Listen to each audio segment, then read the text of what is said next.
questions.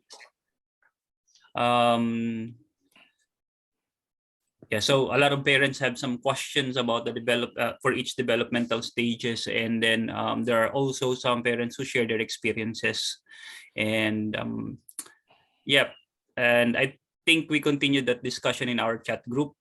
If you notice in our chat group, we have some engagement with other parents as well, already posting some informations that they know about child rearing and parenting. Ayun po. Yep, thank you, Ahmed. So, and for this session, we're looking into the education systems, policies, and processes, especially in relation to some of our children or people that we may know who have children who may be having some issues in school, and how do we go about it in terms of what are the processes that parents need to know when some kids, either their kids or their kids are involved with some other kids issues in school. So, and Jaja will provide us an overview of the whole process in itself. And then Eric, who have graciously accepted our invitation to talk about the role of school boards and some of his experiences being in that position. So he will be providing a very unique experience from that perspective. And Jaja will be coming back again in terms of conflict resolutions, restorative processes when there are issues, and then positive behavior for learning, especially from the perspective of teachers as well. So after we have presented all these things, you may want to share your own experiences based on this topic, and that would be the open forum towards the end of the session. So we encourage you to put your questions towards the end so that we could have a continuous sharing of ideas from our speakers first, and then we can have the screen open for discussion. And we will be ending with some basic instruction for what will happen for the next session, and that will be session 5, hopefully after ANZAC 2 weeks from now. So we will not have next week as well as the following week, but we'll be coming back after the 2 long weekends. Okay, so Ja. All right, I'm going to share the presentation.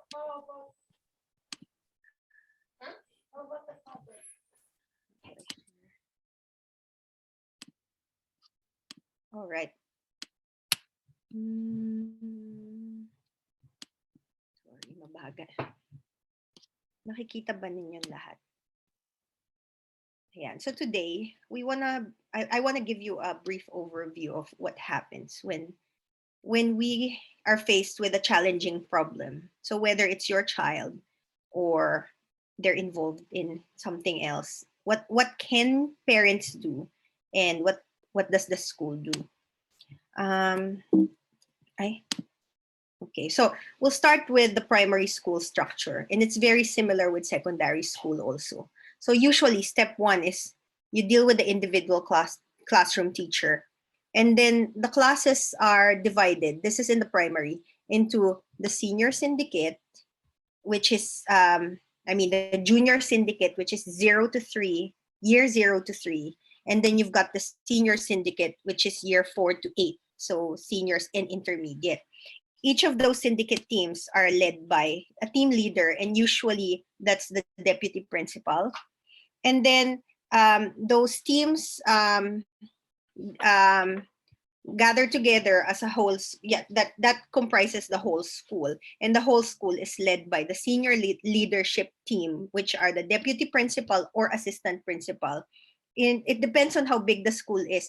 Pag malaki yung school, may 2 deputy principals, and then the principal and the deputy principal, actually, they all parang sumasagot sila sa board of trustees. So all the teachers, all the staff of the school are actually employed by the board of trustees, and that's how powerful the board of trustees is in a school. So what happens? I put steps here, but I'll talk about that in a little bit more detail. So kunyari may problema sa school, ano ba ang pwedeng gawin? So ang first step is, of course, inform nyo yung classroom teacher.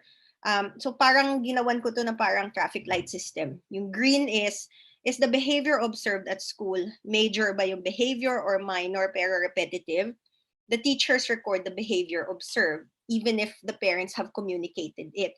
And then they gather the data. Depending on severity, parents of both parties are informed. So kahit hindi alam ng teacher, for example, umuwi yung bata, sinabi niya, ay, sinuntok ako ni ganyan. Please let your teacher, the classroom teacher, know para ma-observe ko ano yung nangyari. And then there's restorative practice, which I'll talk about later on. Now, sometimes may nangyayari sa bahay that is not observed at school. Like a parent might say na, yung anak ko there's an anger problem. And then you don't see it in the classroom or they behave differently. You can still help out the child. So if behavior is not observed at school, you are able, as a teacher, we are able to refer to an outside agency to support the child. So pwede kang bigyan ng evaluation sheet or assessment sheet so that pwede mong i-list yung mga behaviors na nakikita mo. The parents can also get a referral from the GP kung meron silang napapansin. Let's say, ay, parating irritable yung anak ko. And then, baka kailangan ng assessment or something. Now, if the behavior is not resolved within the classroom level, hahanap na ang nangyayari is you refer to the syndicate team, which I talked about earlier. So yan yung deputy principals and involved din ang principal dyan. So the team seeks options for learning and behavioral support. Pwedeng in-school yung support, which is like teacher aid or peer mentoring. I'll talk about that in more detail later. Or they can seek outside support. So dito sa side, I just listed some outside support like RTLB, and we'll talk about that in more detail also later. So the team seeks options for support. Ito na sinabi ko, in-school support or outside support. And then in all of these steps, yung problem solving with parents is also involved. So minsan pag nasa level na ng syndicate teams, pwede ka na mag-call ng meeting with the parents to discuss ano ba yung nangyayari. You can also make an IEP, which is an individualized education plan that involves the parents. So isusulat yung mga behaviors and then they talk about next steps and ba pwedeng gawin. So if you've done that and you've exhausted all the support available for the child, then you get to the last option, which is very, very, very rarely happens. That's the stand down, the suspension, or expulsion. Now, in my experience as a teacher here in New Zealand for the past 10 years, it very, very rarely happens. At usually, yung nangyayari yan sa mga bata na whose parents aren't also supportive. Like, we had a child, mga intermediate na siya, na suspend from the school because violent ang behavior. And the parents, the grandparents are the grandparent. Only one grandparent is the one taking care of the child because both parents aren't able. The other one is in prison. And so it's really extreme case, yung stand down, suspension and expulsion. And in this case, involved na yung community, which is the Board of Trustees. So sa atin sa Pilipinas, we just call it, kick out or suspension. I'll talk about ano ba yung mga yon. Kasi even when I moved here, sabi ko, ano ba yung stand down? We only call it suspension in the Philippines, and then kick out or expulsion. We don't have a stand down. So I'll explain that. This chart that I'm showing you, it's just an overview of the support available. So itong parang traffic light system din yan of behavior and learning support that is available. 80% of the kids would be in the orange and the green. Yung typical child, which is the normal child, the behavior that can be dealt with within just classroom or school level is in the green zone. Orange would be kids who need a little bit more support, but the school will be able to support it. And then yung red would be yung children with severe special needs gifted and talented also goes in tier 3. This is 20% of the kids. Actually, no, less than 20% of the kids. And so that's sort of just like an overview of how support is given and what types of support is available in school and outside. We have a separate session for this, and we will let you know when that's going to be, because there's a lot of detail involved in that. Next slide. Ek. So, ano ba yung stand down? Suspension, exclusion, and expulsion. What's the difference? So let's say you've na-escalate yung problema. Umabot na sa point that the child's or the student's behavior harms himself, herself, or harms other people, or harms the teacher.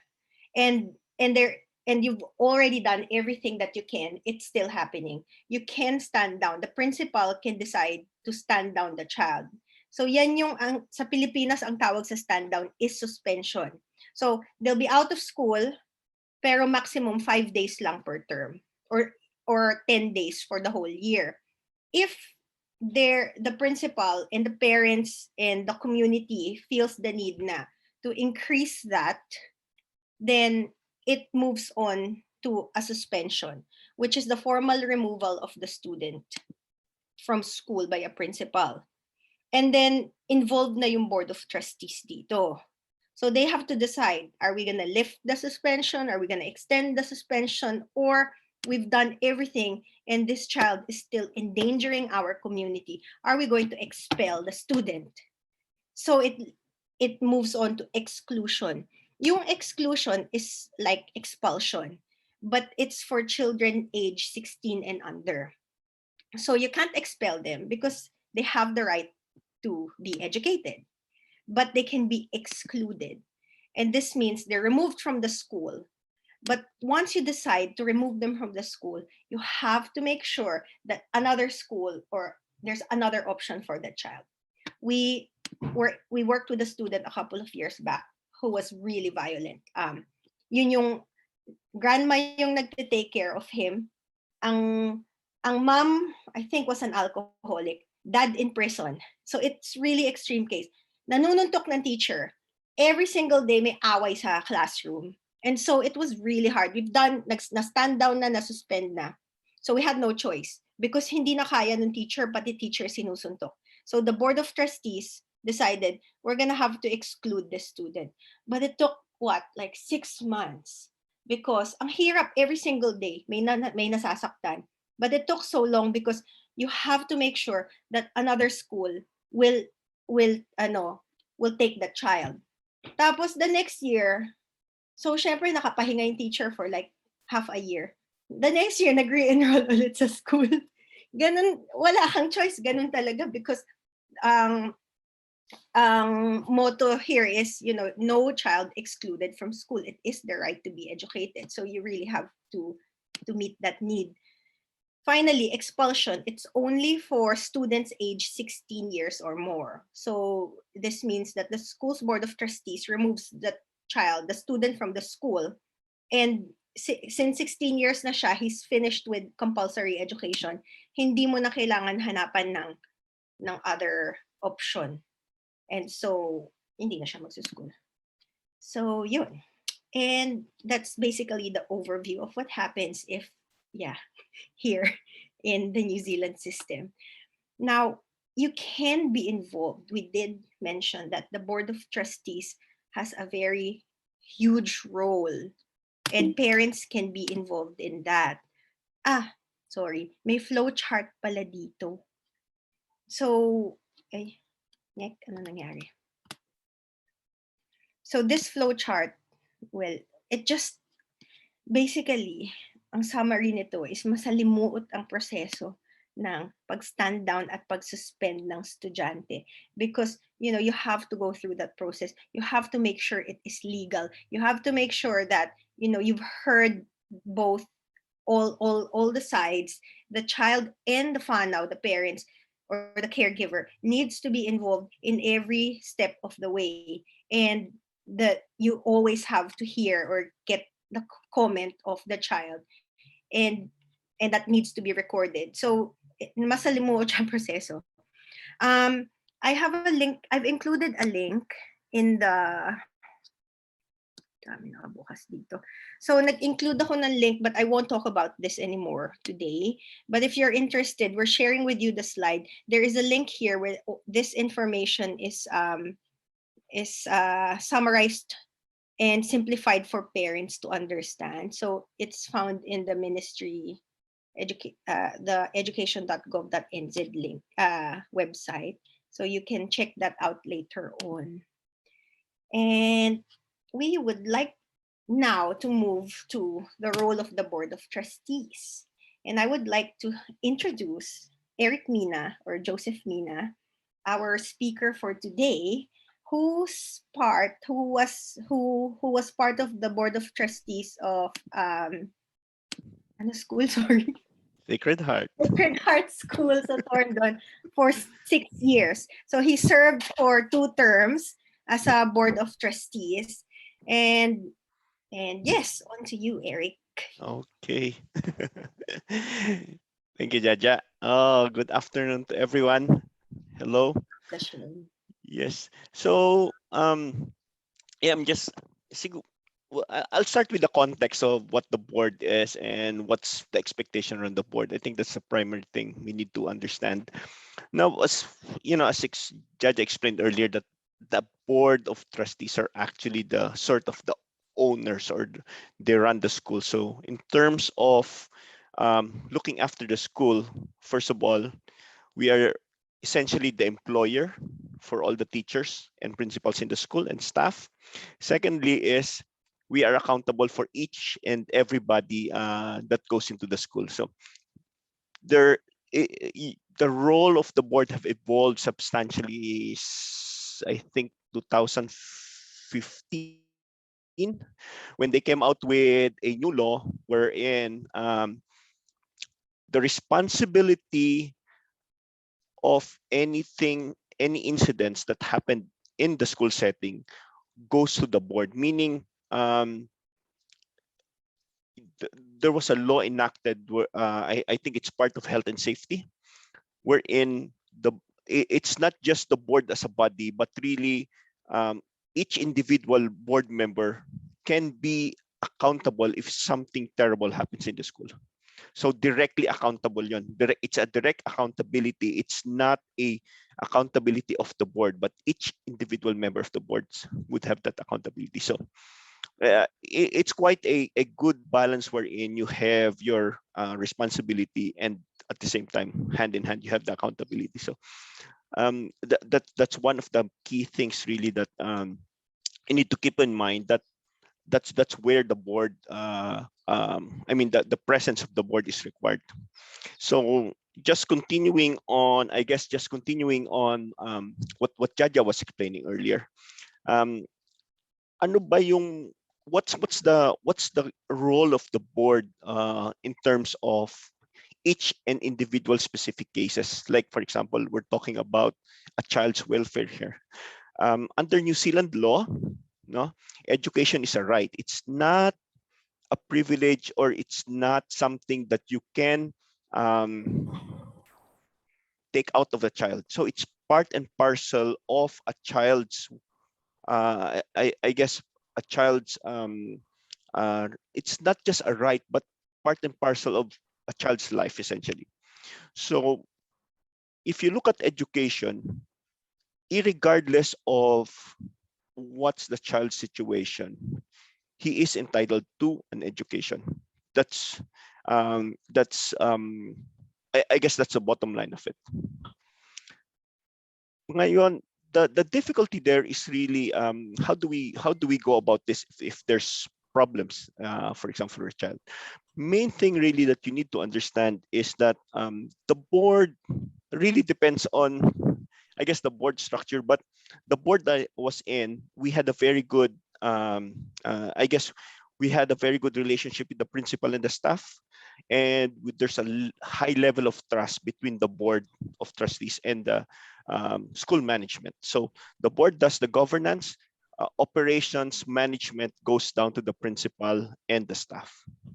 That's how they distinguish it. So from our phrase, if you look into that situation, yung first thing the board needs to be aware of is there a right process in place for expulsion or for dealing with troubled children? Or is there a process in place? Is that something that's well documented and well, I guess, well unknown by the school officials? So that's the first thing the board needs to make sure of.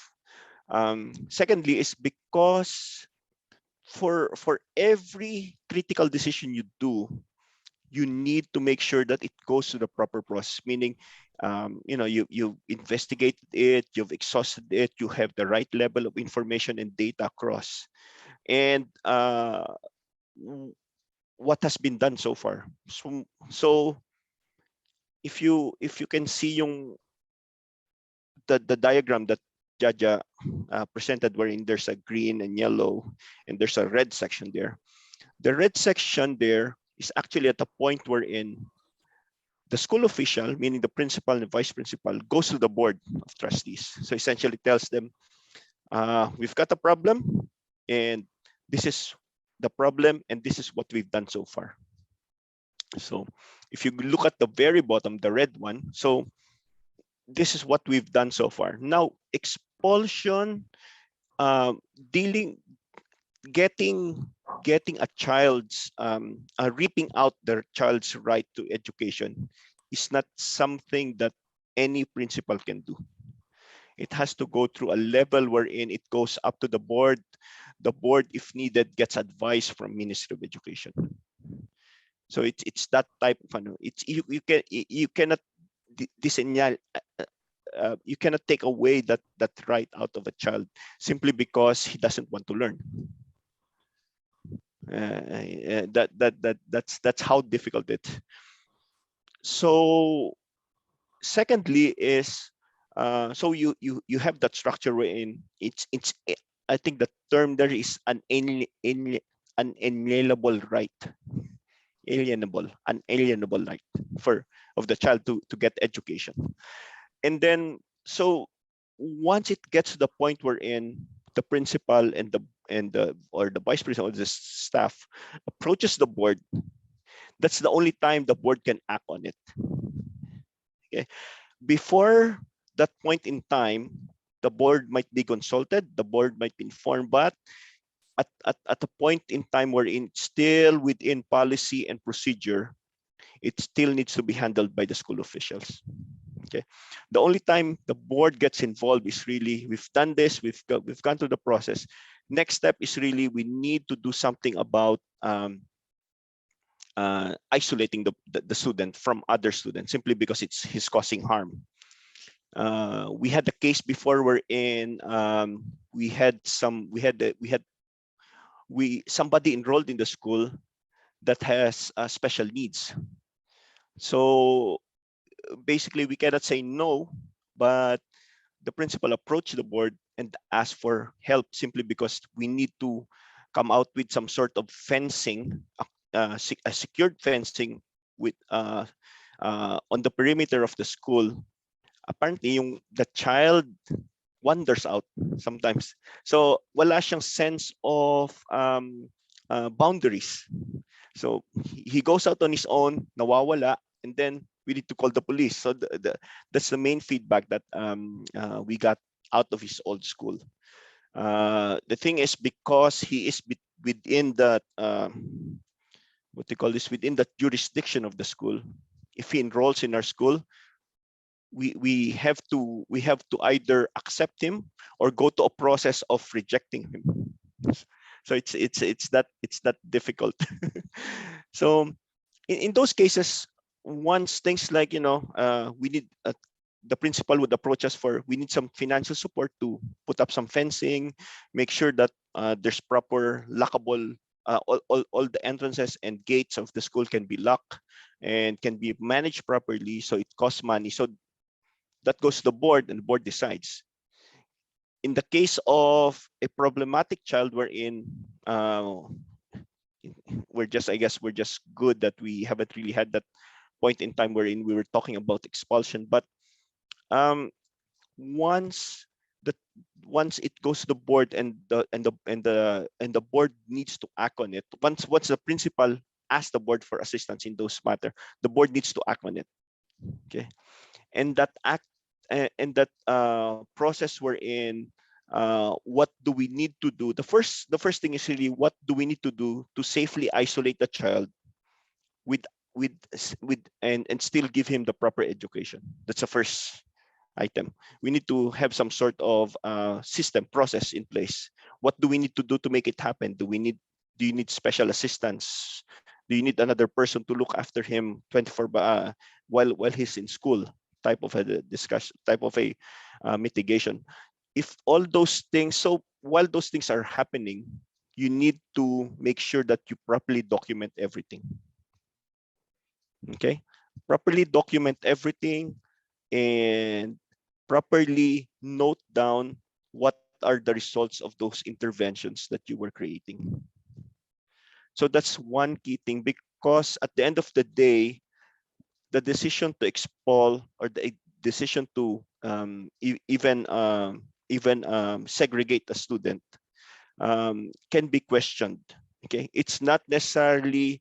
It's more of it.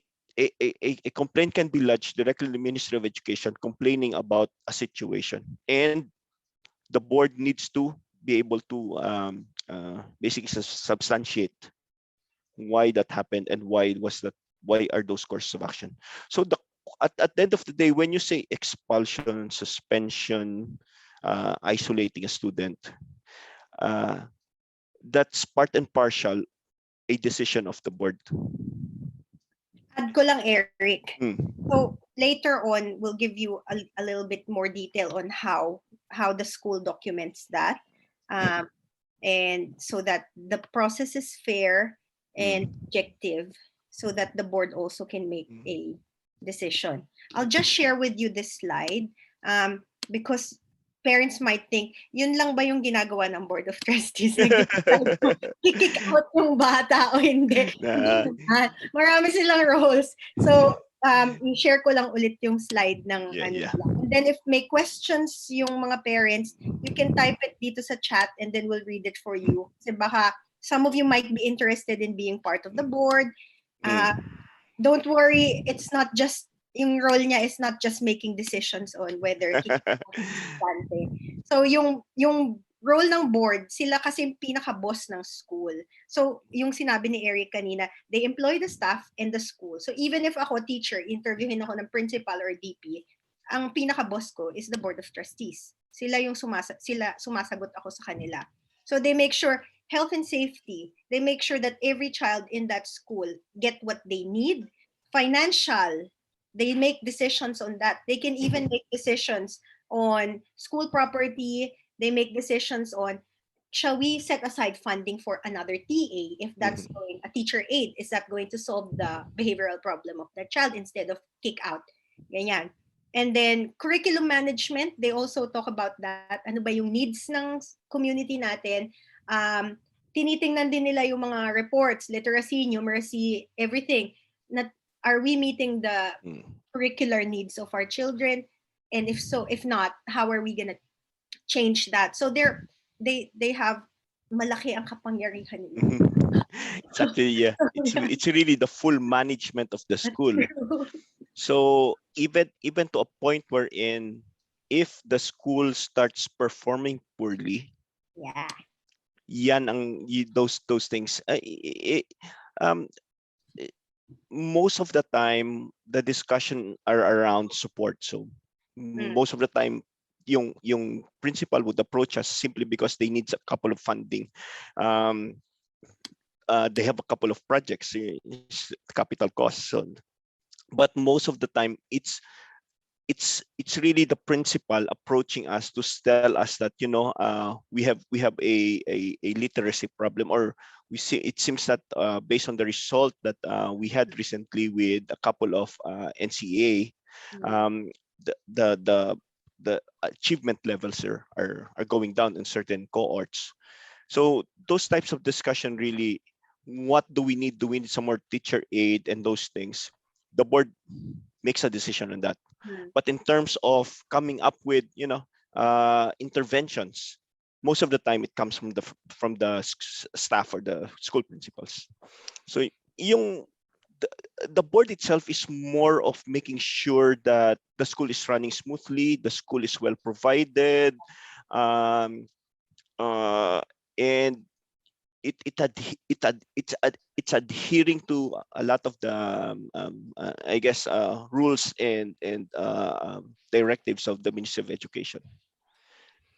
So yeah. Okay. Anyone would like to have some questions? I think we have 7 minutes or so for Eric. For those who would like to directly ask him now, or you can type your questions in our chat section, and then we can read it for you. Mai, you were raising your hand.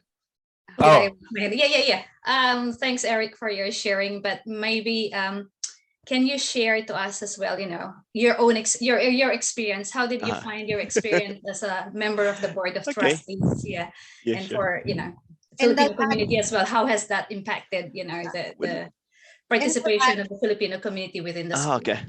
Mahirap ba as a Filipino to be part of the BOT? Well, it's basically it needs to be you need to really understand why you're joining the board in the first place. For me, at that time, it's really just that was around 2012 when 2012 2013 when I joined in. My youngest was in primary school, so for me the interest there is really what is the how can I'd like to be part of that group of people who teaches or who administers the education to my child. That's the main driver for me at that time.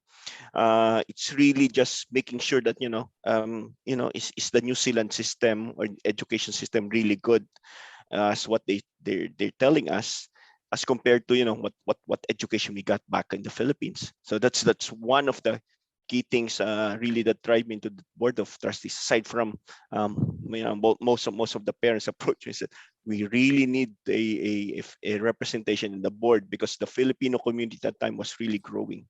So I guess there's a point in time where in the board of trustees recognize the growing population of the Filipino community in the school, and as part of overall I guess direction of the school, a certain percentage of the school community needs to be represented in the board. Either way, either they appoint somebody or they elect somebody, that representation needs to be reflected on the board of trustees membership. So one of the course of action really was that somebody told me that okay, why not put your hand in the election process. So being through the process I won through the so being one of the board of trustees, really you need it's a I guess one of the key things really is it's you cannot make those a lot of the decision making process really relies on the law, the New Zealand education system, the law in that way, and what is an integrated school, what is a special character school, and you have to know this intricacy. So it took some time. It's only a good thing because in the school where I was elected, we had a very good onboarding process wherein the existing board of trustees handhold you through. You need to read this, you need to understand this, and it's the level of there's a lot of board that deteriorates over time simply because there's a clash of personality within the board. That is something that I guess we were really cognizant in harmonizing, making sure that that clash of personality only happens at a point in time where we're setting out policies, but never as a decision making process. So it's really I guess I'd say it was really a enriching experience for me I would encourage people to join in. It's not hard work at all.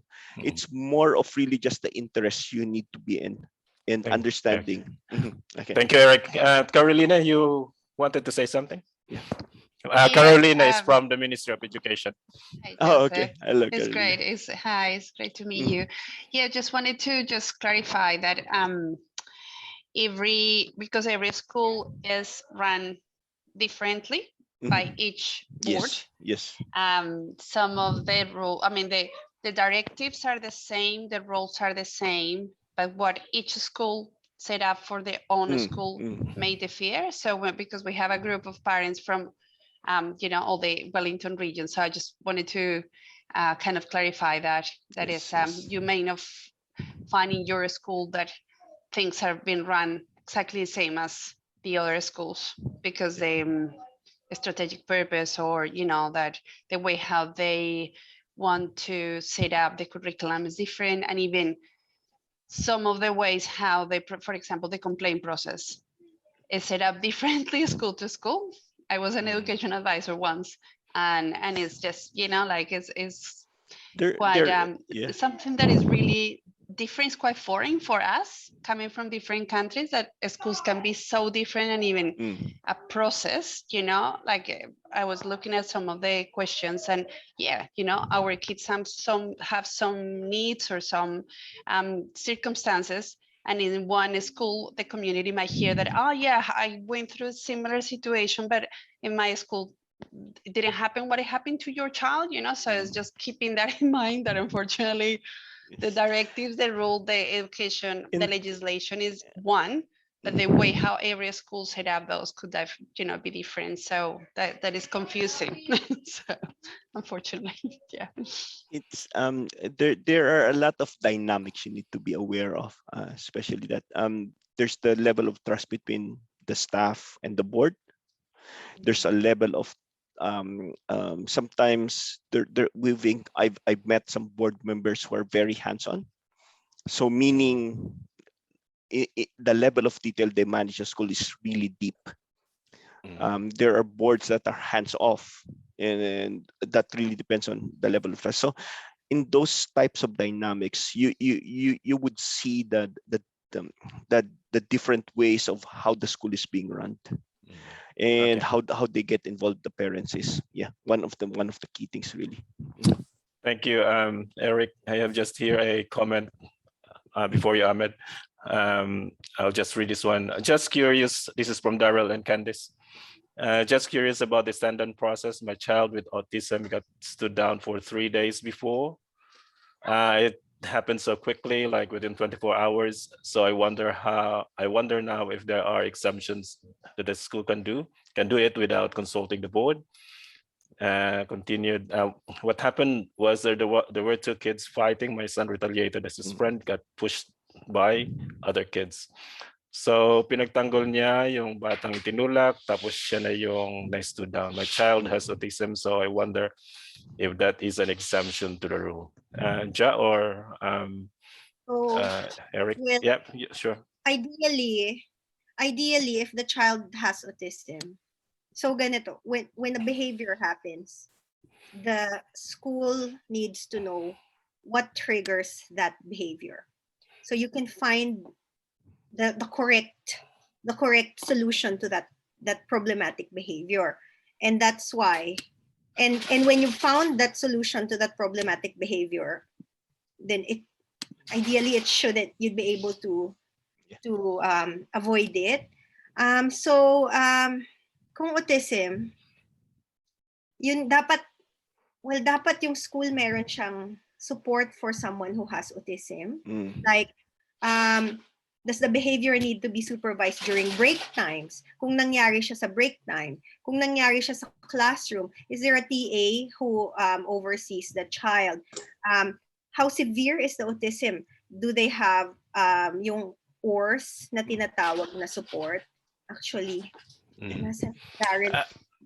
Well, thank you, Eric or just Carolina? one comment there.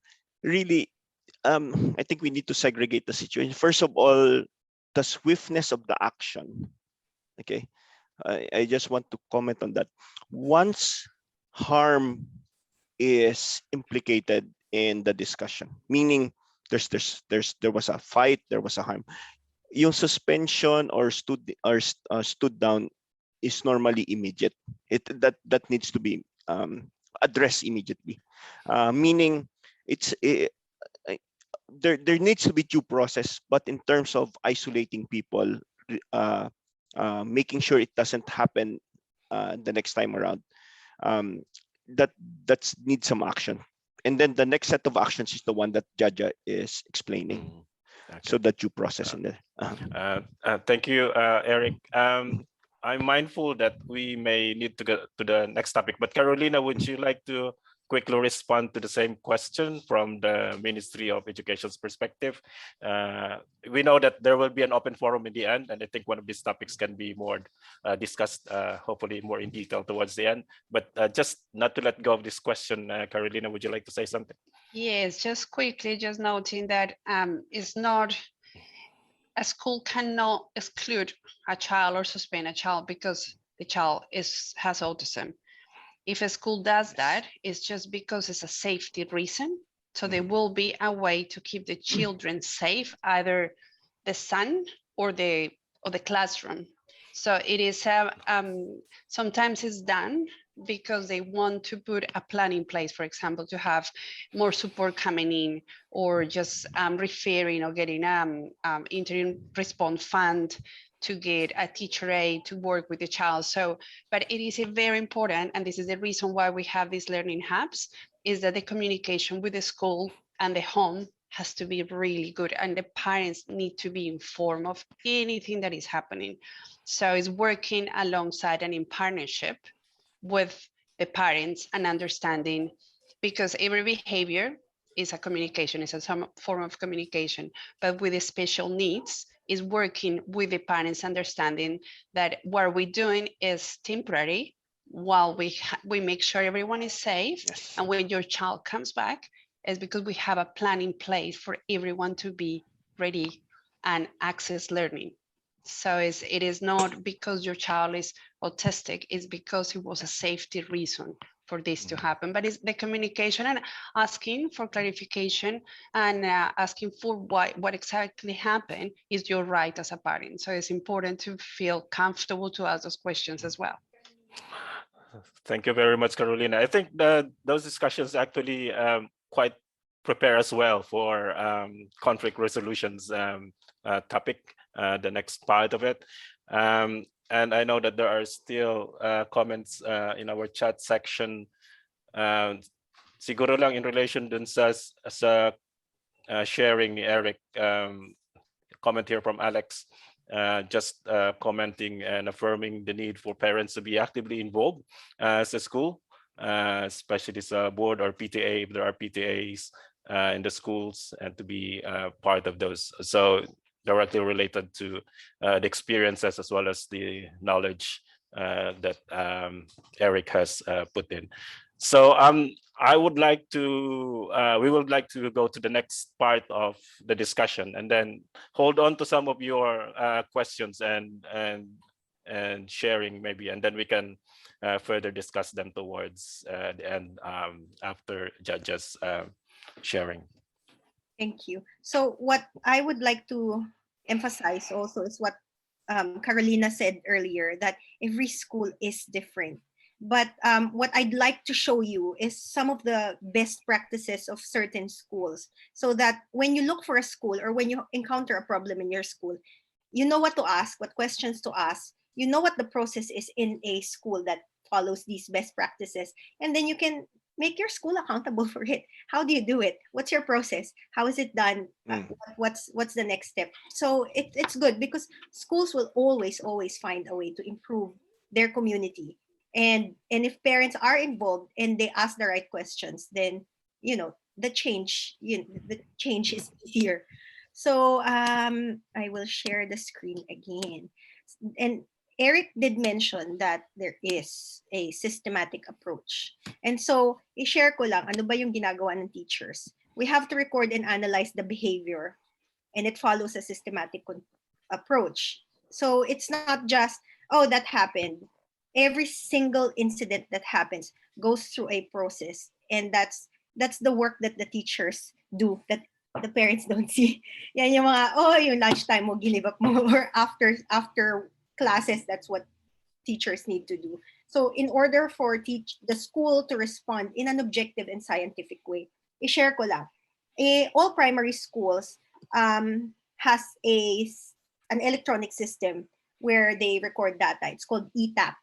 And so this ETAP, that's where you record everything, yung attendance, and that's shared with the ministry. You record attendance, you record behavior, record literacy, numeracy, all the exams, tests, standardized tests. All the data is in one place, including behavior. And so this is just a sample of an incident. I'll just call it incident report. We just call it PB4L form, which is positive behavior for learning. And I just want to show you how detailed it is so that, you know, it doesn't feel random when your child is called behavior. So it talks about the time of the incident, how severe it is, where did it happen, the location, what was the problem behavior. And then here is a paragraph where the teacher talks about specific details, who were involved, other names of pupils, which I blocked out. And then, and then possible motivation, and there's response, anong ginawa. So this is specific to our school, but it will be different in every school. This is quiet room is sort of like a timeout room, and every school will have that. And then follow-up action, date, and then what other intervention, for example, meeting with the whānau or the family, stand down, individualized instruction, other support like RTLB stands for Resource Teacher Learning Behavior, and then special education referral. This is child and youth family CYF referral. So these are just other, and then there's health nurse referral. So these are just other interventions. So I guess sometimes it's important na may nangyari, like yung question kanina na stand down yung anak. Minsan importante na nangyari yun. Otherwise, hindi ka makakahanap ng other support for the child. If it doesn't look severe enough, you won't get MOE funding, which is the hard part to accept. It needs to look like it is really, the behavior is problematic so that you get funding for it, which is, mahirap talaga. Day of the week, type of day, dry or wet. And so you see how it's very detailed because the school needs to understand why it's happening, how it's happening. And then every week, there's in our school, we've got what you call the PB4L team. All the team leaders of the syndicates are part of that. The principal, and then whoever teacher wants to spend more time meeting can also join that group. And every week, they discuss what the problem behaviors are. And you can graph that. So like this is just an example of a graph. And we're sent that every term or every couple of terms. And then the school can problem solve. Oh, after lunch, I mean, second half of lunch, ang daming problema. And in our school, may nangyari, like we noticed that the problem behaviors are more nung second part ng lunch. So there was a time that the school decided we're going to short circuit the lunch break.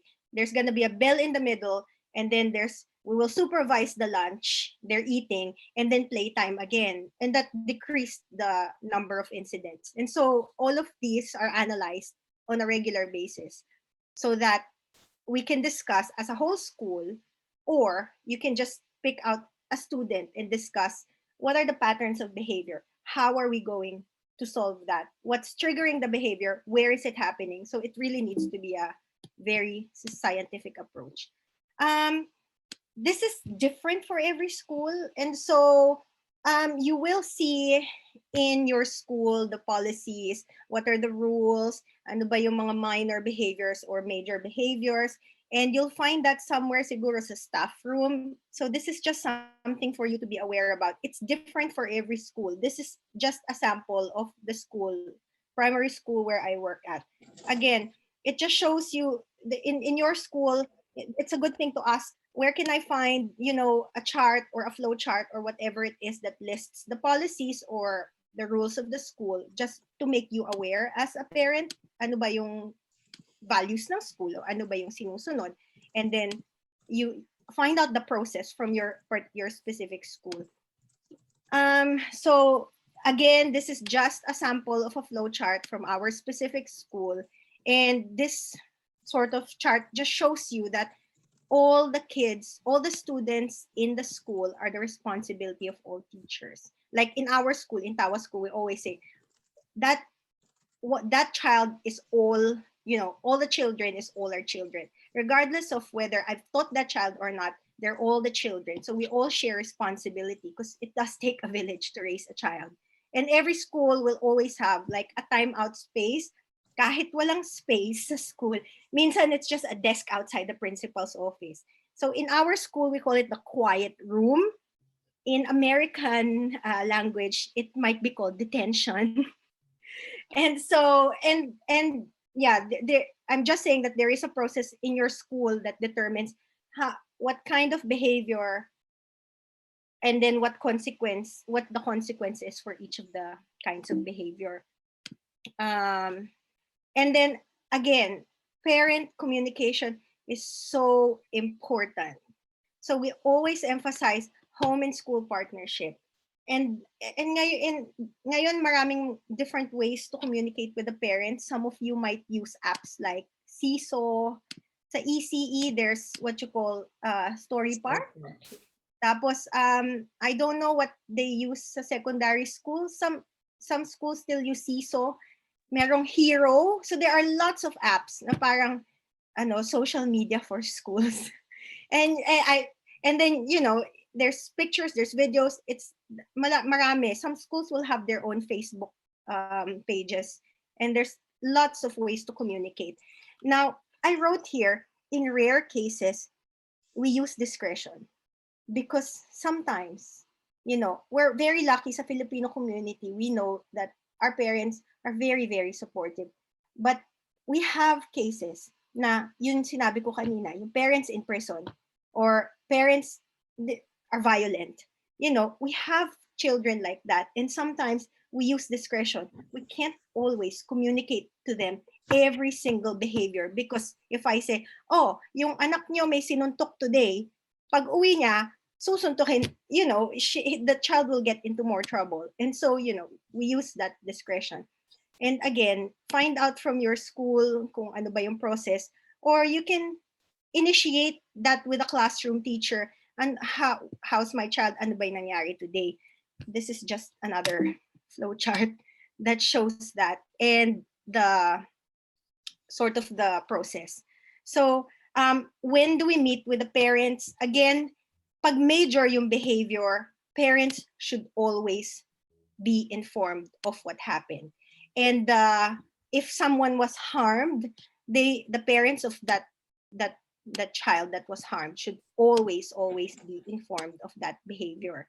And then in every step of the way, so the parents need to be informed of what happens, and if it needs a face-to-face meeting or a HUI or a what you call an individualized education plan, then that's necessary for both parents and the school to be able to plan the next steps, what's going to happen next for this child, and what support can we provide.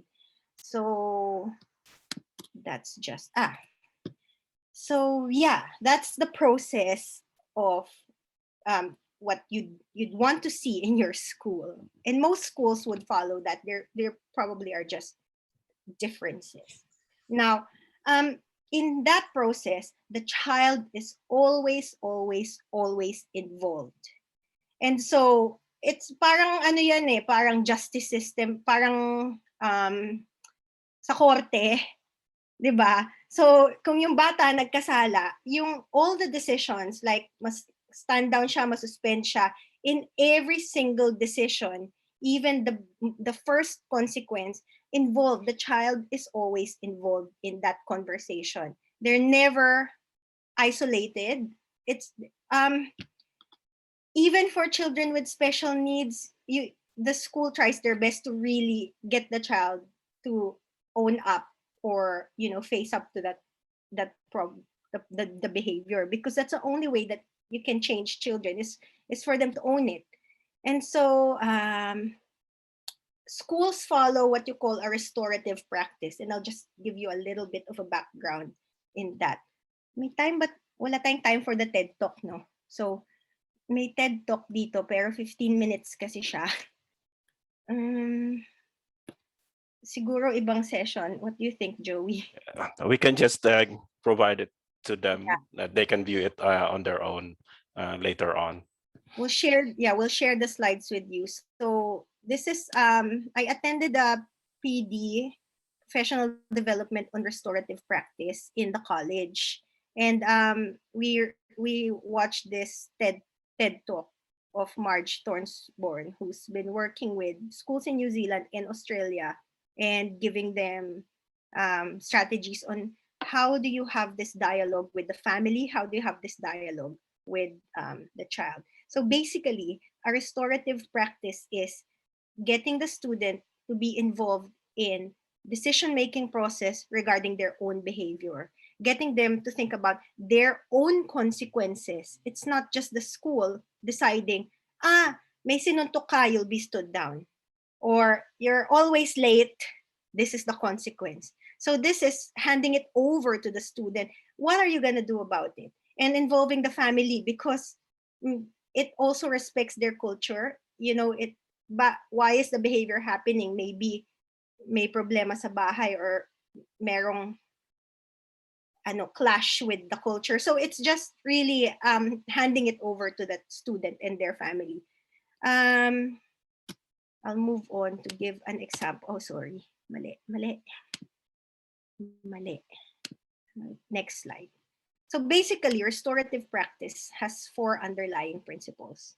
So first, you want to build a positive relationship with that student, because yung interpersonal relationships, that majorly influences behavior. Kung masaya yung bata, okay siya with their peers, hindi naman niya susuntukin yung mga kaibigan niya. So, and what's causing that behavior? And then it also is based on a culture of care. So you want to support that mana. So mana is sort of like your pride as an individual in the school. So you want them to be able to make that decision for themselves. And then restorative practice also emphasizes or values the culture of that particular student. So maybe the behavior is happening because that's how they're raised at home. And there are so many different cultures. For example, like sa atin, at saka yung mga Somali, may culture sila na namamalo ng mga anak. And so, baka nangyayari yung sa school because ganun sa bahay. And so it respects you're including all the different aspects of that child. And then the approach leads the individual, again, to take responsibility for their own behavior. So college, some colleges would have the restorative practice circles. So for example, merong bata na parating problematic yung behavior. Instead of going to resort to stand down or suspension agad, what they do is they have a restorative practice circle. So they call it an RP circle. Ang daming jargon ng education.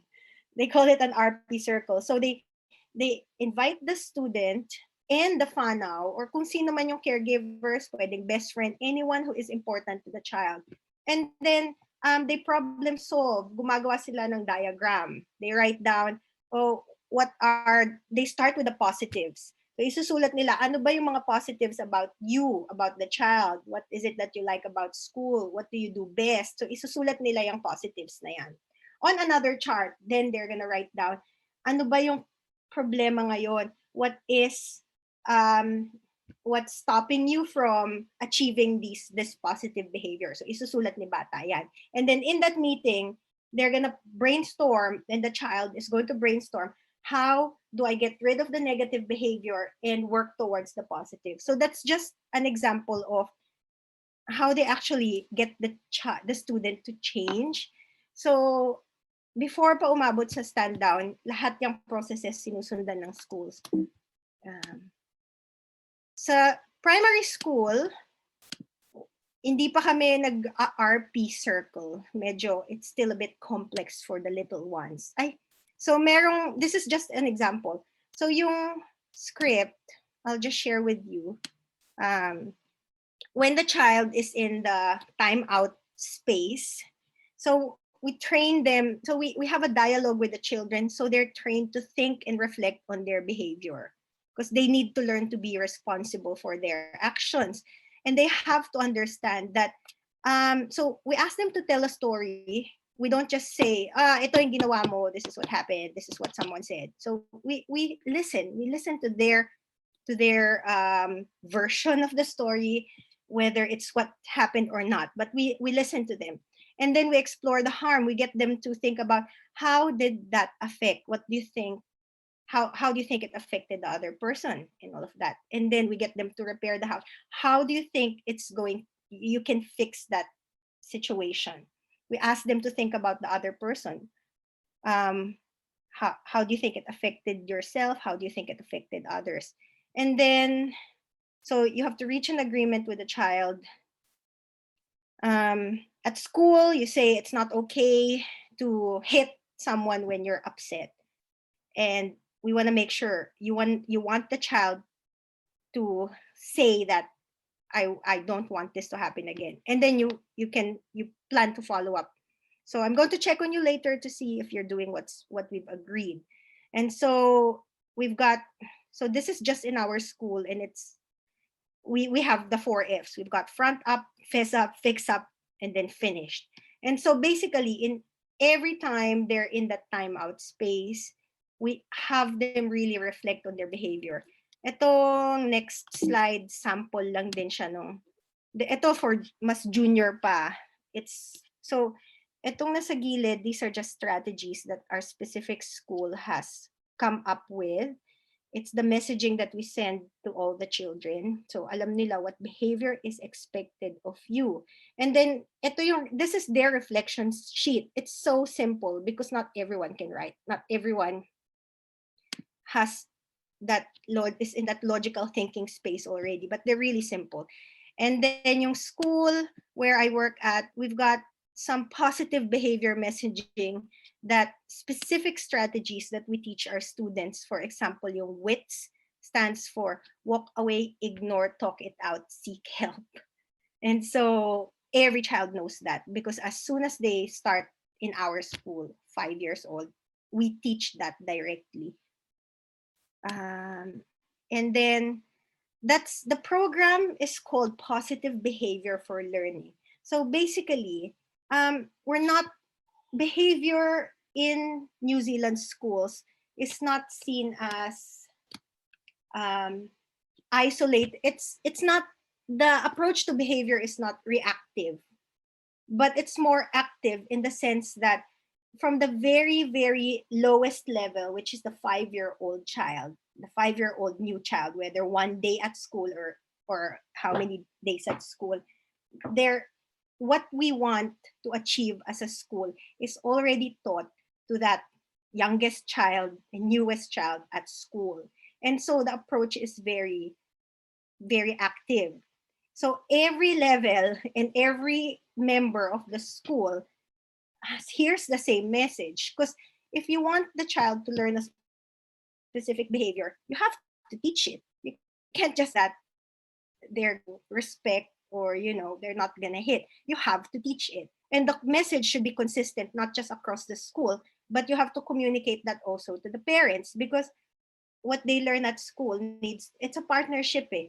Hindi naman pwede, you taught this, and then pag uwi sa bahay, sasabihin ng parents is, nabully ka? Sapakin mo, tadyakan mo kapag sinunto ka ng isang bata. And we've heard that before. We all hear that. Even my friends say that to their children. Sa school, you're taught, no, you say stop, you seek help, you ignore the behavior, you do not retaliate. But then they go home and then the parents will say, hindi, lumaban ka. So dapat consistent. So we also make sure that we're teaching the parents the strategies that we use at school. And so the language is taught to every child and communicated with the whānau. And then like in our school, so again, it's different for every school how they do that. But in our school, we've got weekly lessons on behavior. And our team leader comes up with, we've got lesson plans for that. It's very, very systematic and it's sent every week and we can all do that. For example, this week, our focus is, let's say, showing respect or taking turns at the playground. So even specific things like that. And then may mga different activities, pwedeng, oh, you can make a poster, merong role playing, or merong babasahin about it. So all of that, teaching behavior is very much incorporated in the curriculum because, you know, you can't expect them to show good behavior kung hindi mo naman ituro. And so we can call it values education. So like in our school, we've got 2 values, respect and responsibility. And then you can ask any child in our school, what are your 2 favorite words? They're going to say, be kind. It's simple, but it needs to be simple and clear. And so instead of religious education, because it's a public school, yung values education, it cuts across the different religions. And 2 minutes, Ja.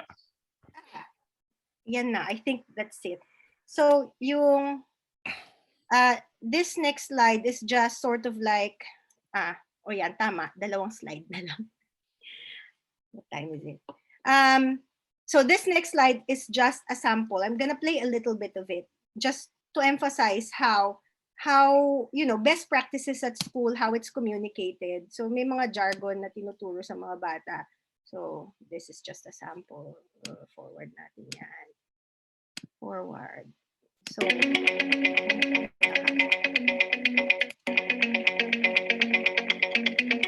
like that. Kind hands, kind feet, kind words.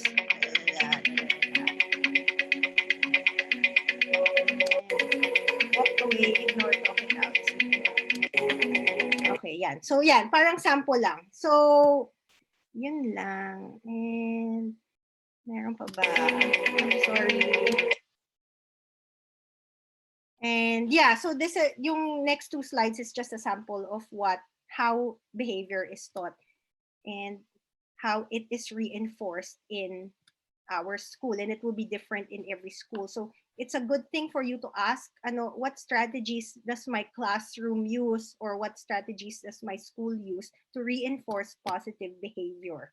So, and every school will have that. It will look differently, but every school will have that. And then yung parang triangle that I showed you, 80% of the kids are fine. You know, they will respond to being taught these behaviors directly. There will be that 20% who will need other help, or maybe there's a special need, then they will need other support.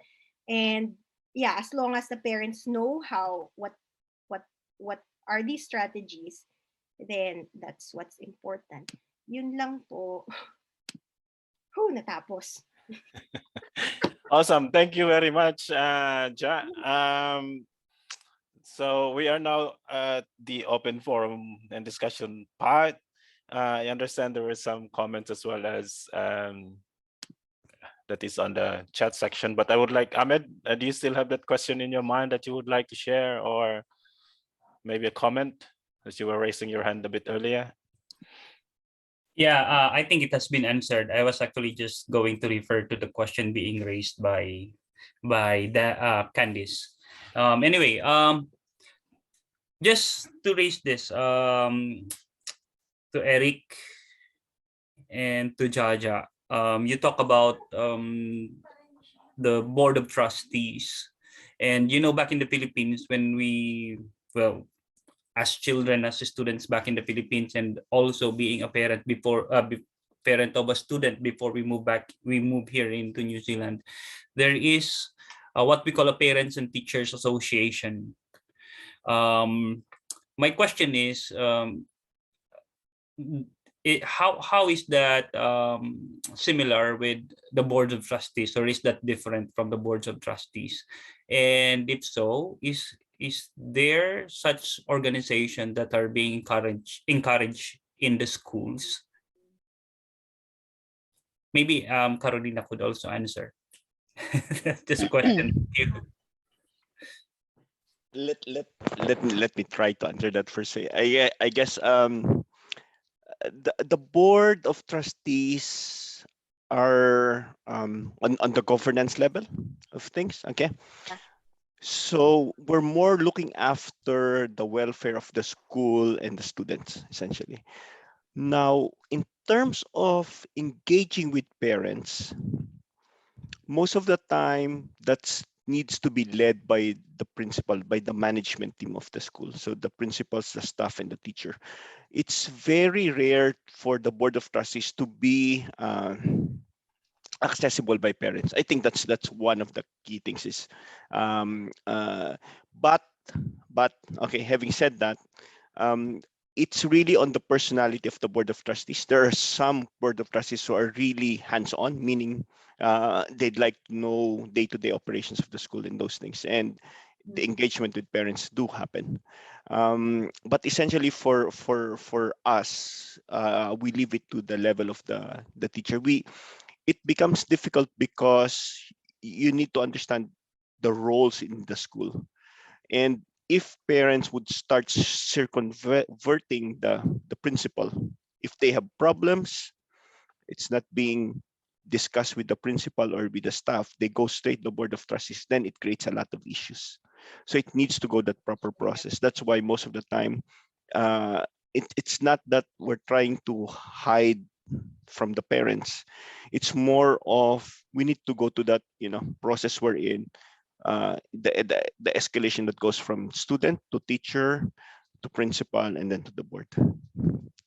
So yeah, so associations like parents teacher association and those things, that's mostly the interaction between giving feedback across how's the student performing and those things. They don't they don't get involved in the management of the school at all. It's more of the support factor that the school needs. Okay. Thank you, Eric. Thank you. I can answer that question. So PTA is different from the Board of Trustees. BOT, again, is just governance, and they're very objective. And the members of the BOT are usually very skilled. They don't just, it's not just any random parent. You have to have something to contribute, whether it's you're an accountant or, you're in governance or they have skills. The PTA, there is a PTA in, I'd say, all schools. It will, but it's called different names. In Tawa School, the Home and School Committee. So that PTA's job is fundraising, maybe yung school disco, maybe sports, maybe yung mga ganun, the other activities, and anyone can join that. Yung dating school ko, they call it the Fanaw Army.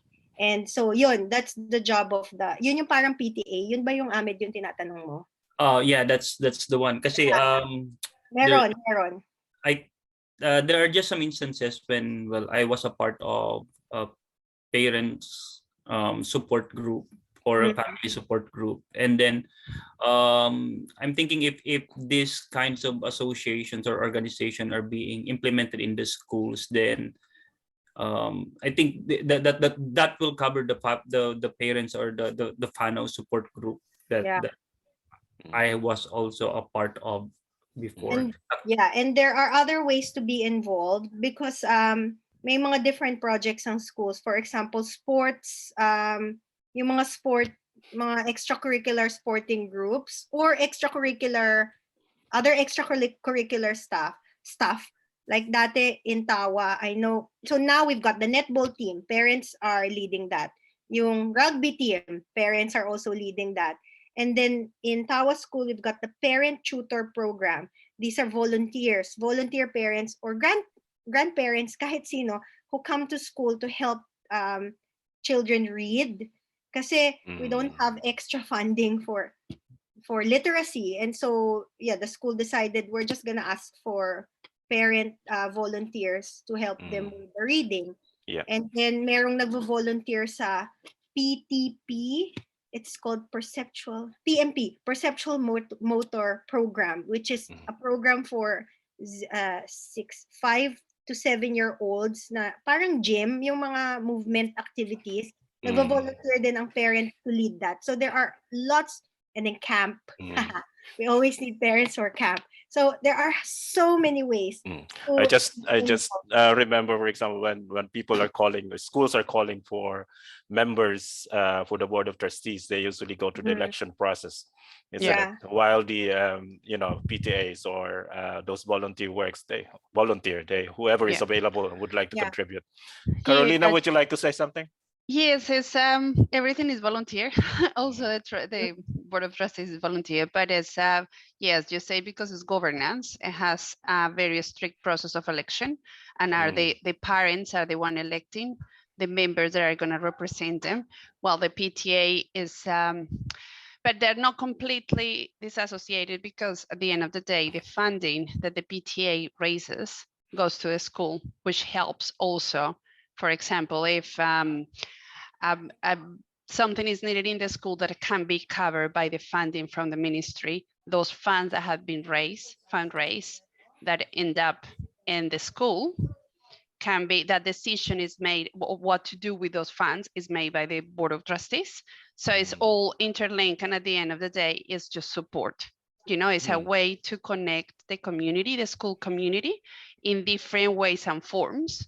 For instance, as Yaya said, some schools won't have enough teacher aid, and they won't have the students won't meet the threshold for receiving funding for teacher aid. Sorry.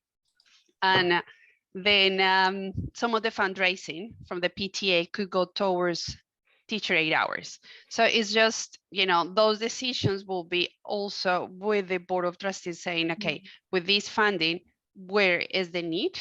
Where will the school be using this in the best possible way? So you have, at the same time, like, even though it's the separate, everyone has a very important role, and it's just bringing the school together, creating that sense of community, either by funding or supporting with learning and those relationships that are crucial. Yeah. Thank you, Carolina.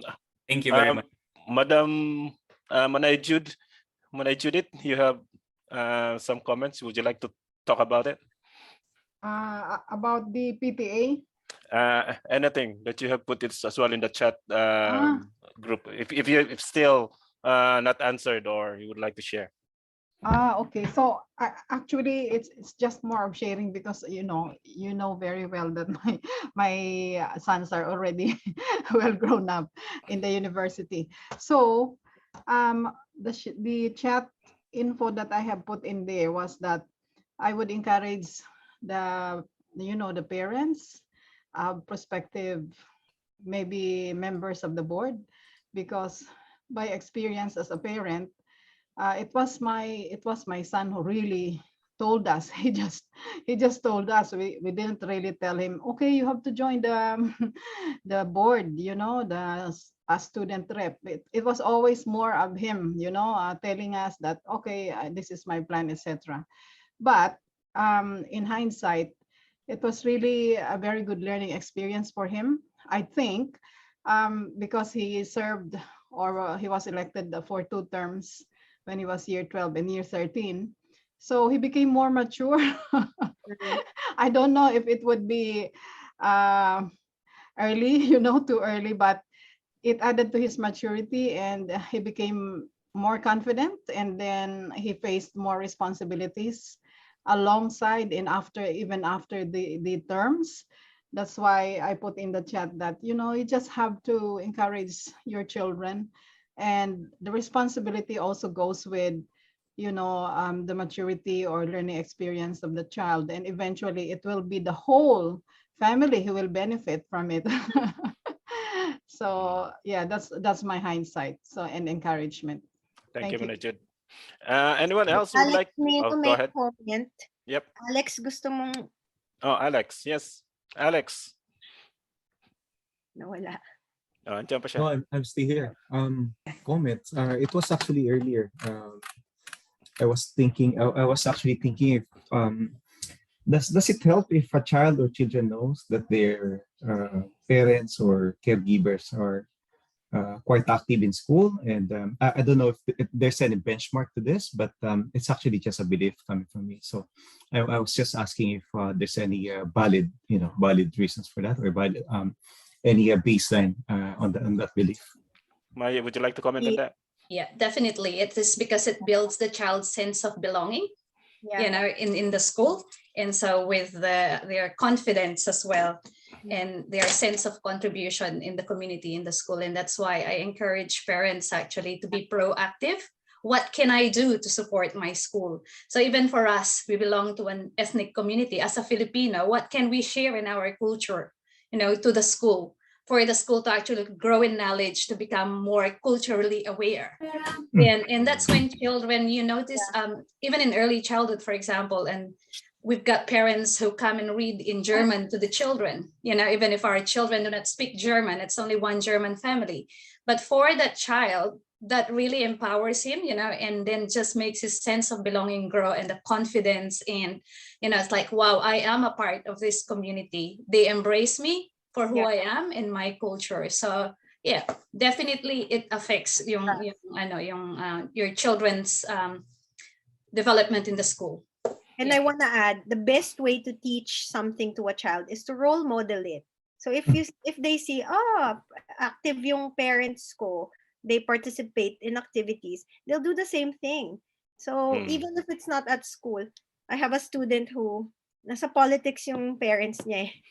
And so ngayon siya, he wants to run for student council, he wants to be part of this enviro leadership group. And even if hindi siya nabovote kasi bata pa, he's still gonna have a go. So it's really just role model what behaviors you want to see your child learn. Curious lang ako, ano yung reaction, Eric, ng kids mo nung part ka ng Board of Trustees? Masaya ba sila o ano? Well,